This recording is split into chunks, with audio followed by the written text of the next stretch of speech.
નમસ્કાર વિદ્યાર્થી મિત્રો, હું ચિંતન બારિયા ઓટોમેટિવ વિષયના ધોરણ 11ના યુનિટ 7નું સેશન બીજું ગિયરબોક્સ સેટિંગ વિશે આજે આપણે ચર્ચા કરવાના છીએ.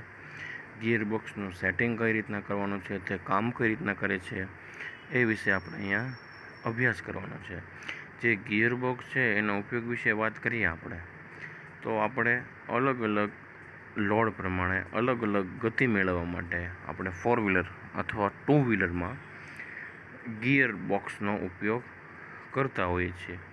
ગિયરબોક્સ છે આપણે જોઈએ, આપણે આગળ જેમ 10મા ધોરણમાં અભ્યાસ કર્યો તેમ ગિયરબોક્સમાં અલગ અલગ ગિયરોનો સમૂહ હોય છે, જેના એડજસ્ટમેન્ટ દ્વારા આપણે એન્જિનનો પાવર છે તે આપણા ફાઇનલ ડ્રાઈવ ઉપર આપણે જે ગતિ જોતી હોય એ રીતના આપણે ગિયર શિફ્ટ કરી અને આપણે આપણી ગતિ પ્રાપ્ત કરતા હોઈએ છીએ. તો હવે આપણે ગિયરબોક્સના સેટિંગ વિશે અભ્યાસ કરીશું.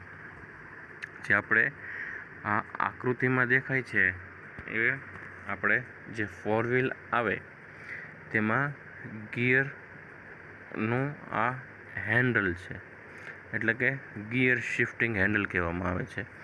તેમાં આપણે અલગ અલગ સ્પીડ પ્રમાણે અલગ અલગ ગતિ મેળવી શકીએ છીએ. આમાં તમે જોઈ શકો કે પહેલો ગિયર, બીજો, રિવર્સ અને ન્યુટ્રલ એ પ્રકારની સ્થિતિ આમાં આપેલી હોય, જેથી ખરી ચલાવનારને આસાની રહે. હવે આપણે ગિયરબોક્સનું સેટિંગ વિશે જોઈશું.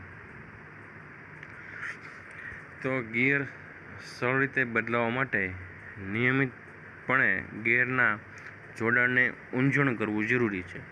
કારણ કે જે ગિયર છે એનું જોડાણ હોય તેમ વારંવાર ઉપયોગ થવાથી તેમાં ઘસારો થવાની સંભાવના છે. આ ઘસારો જો દૂર કરવામાં ન આવે તો ભાગોને નુકસાન થઈ શકે, એટલે ત્યાં નિયમિત પ્રમાણે ઊંજણ થતું રહેવું જરૂરી છે. અથવા ગિયર બદલવાની પ્રક્રિયાને કઠોર બનાવી શકીએ છીએ. જો આપણે ઊંજણ યોગ્ય રીતે ના કરતા હોય તો શું થાય, તો કે ગિયર શિફ્ટિંગનો જે ક્લચ છે, જે એનું લીવર છે ગિયર શિફ્ટિંગનું, એ કેવું થાય, હાર્ડ થઈ જાય, કઠણ થઈ જાય, માટે ઊંજણ કરવાનું કહે છે. જેવું કરવામાં ન આવે તો તે ઝાડમાંથી ગિયર સરકી શકે છે. આ સમસ્યા માટે નીચેના ભાગોની ગોઠવણીનું નિરીક્ષણ કરવું જરૂરી છે. જો આ પ્રમાણે એનું આપણે મેન્ટેનન્સ અને એનું નિરીક્ષણ સમયાંતરે કરતા રહીએ તો આવી સ્થિતિમાં આવવાથી આપણે બચી શકીએ. તો સામાન્ય રીતે જોઈએ તો ગિયરબોક્સનો ઉપયોગ અલગ અલગ સ્પીડ મેળવવા માટે અને ગાડીની સ્મૂથ ગતિને અચલ રીતે ચલાવવા માટે થતો હોય છે. જો નિયમિતપણે તેનો સેટિંગ અથવા તેનું મેન્ટેનન્સ કરવામાં આવે તો આ વસ્તુ વ્યવસ્થિત, એટલે કે ગિયરબોક્સનું આયુષ્ય વધારી શકાય છે અને તેમાં આવેલા ગિયરના દાંતા અને તેની જોડણી સરખી રીતના લાંબા સમય સુધી આપણને કાર્ય આપી શકે છે.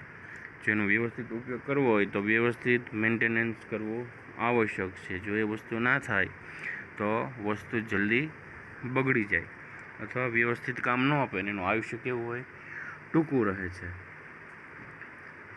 તો ગિયરબોક્સના કયા ભાગોનું નિરીક્ષણ કરવું અને શું કરવું તે જોઈએ.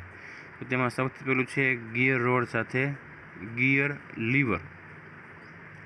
તો કે ગિયર લીવર કેસિંગમાં સ્ટ્રસ વોટર ઉમેરી વધારાની જગ્યા ગોઠવવામાં આવે છે. ઉપરાંત લીવર બોલ્ટ ઘસારો ચકાસવામાં આવે છે. જો તે બધું યોગ્ય હોય તો આપણું ગિયરબોક્સ સરખી રીતના કાર્ય કરી શકે છે. બરાબર. તો ગિયર રોડ અને જે ગિયર લીવર છે એમાં ક્રેસિંગ થ્રસ્ટ આપેલો હોય, એ વધારાની જગ્યામાં ગોઠવવામાં આવે છે. એમાં એક બોલ, એટલે કે બોલ ટાઈપનું એમાં જોડાણ આપેલું હોય, જેને લીધે આપણે શું થાય, ગિયર શિફ્ટિંગ કરતા હોય. જો એ જોડાણ બધું વ્યવસ્થિત હોય, એની લિંક કહેવાય જોડાણને અંગ્રેજીમાં, જો વ્યવસ્થિત હોય તો આપણું ગિયરબોક્સ સરખી રીતના કાર્ય કરી શકે છે. પ્રત્યેક ગિયરના મેઇન શાફ્ટ પર શિફ્ટિંગ સ્વીલ અને ગિયર શિફ્ટ ફોર્ક ગોઠવેલા હોવા જોઈએ. જો આ ગોઠવણી અયોગ્ય છે તો બોલ્ટ ઢીલા કરો અને તેને સરખું ગોઠવો, જેથી આપણું ગિયરબોક્સ છે એ વ્યવસ્થિત કાર્ય કરી શકે. જેનું શિફ્ટિંગ સ્લીવ હોય, એટલે કે જે આપણે ઉપરથી લીવરથી જે આપણે એડજસ્ટ કર્યું કે મારે ભાઈ આ ગિયરમાં ગાડી ચલાવવી છે, પણ જે ઇન્ટરનલ ગિયર બોક્સમાં એક શિફ્ટિંગ લીવર આપેલું હોય, એટલે કે શું, તે જે સ્પીડે તમારે ગાડી ચલાવવી છે એ આઉટપુટ ગિયર સાથે તમારા એન્જિનના ગિયરને શું કરે, મેચ કરે. એ શિફ્ટિંગ લેયર વ્યવસ્થિત છે કે નહીં એ તપાસો. જો એ વ્યવસ્થિત હશે શિફ્ટિંગ લીવર, તો કોઈ પણ પ્રકારની મુસીબત એટલે મુશ્કેલીમાં તમે મુકાશો નહીં. ગિયરબોક્સ વ્યવસ્થિત જ હશે. જો એમાં કંઈ ફેર પડશે તો આપણે ગિયરબોક્સમાં રિપેરિંગ અથવા બ્રેકડાઉન થવાની સંભાવના રહે. મુખ્ય શાફ્ટ સાથે લગાવેલ નિશ્ચિત હબને સિંક્રોનાઇઝિંગ ઝોન સાથે માઉન્ટ થયેલા ચોક્કસ નિક ફોર્મેશન માટે આંતરિક ગિયરના દાંતાનું નિરીક્ષણ કરો. એટલે જે આંતરિક દાંતા છે એનું ગિયર શિફ્ટ ફોર્ક દ્વારા જે ગોઠવાયેલા છે એનું શું કરવાનું, નિરીક્ષણ કરવાનું. જો વ્યવસ્થિત હોય તો કશો વાંધો નથી. વધારાની સમસ્યા હલ કરવા માટે તેને પોલિશિંગ કરો અથવા તેને તપાસો. જો વધારે હોય તેને આપણે શું કરવાનું, પોલિશિંગ અથવા એડજસ્ટ કરવાનું. મોટરસાઇકલના કિસ્સામાં જો ગિયર શિફ્ટિંગ લીવર ઢીલું પડી ગયું હોય તો તેને સ્ક્રૂડ્રાઈવર આપણે શું કરીએ, ટાઈટ કરી નાખવાનું.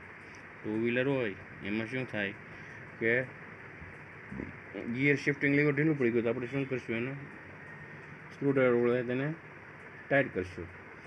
ટુ વ્હીલરમાં જો ગિયર બોક્સ વ્યવસ્થિત કામ કરતા હોય તો તેને સ્પેનર અથવા કોઈ પણ ટૂલ વડે યોગ્ય રીતે ટાઇટનેસ આપી એડજસ્ટ કરી તેને ફરીથી આપણે યોગ્ય રીતે કાર્યક્ષમ બનાવી શકીએ છીએ.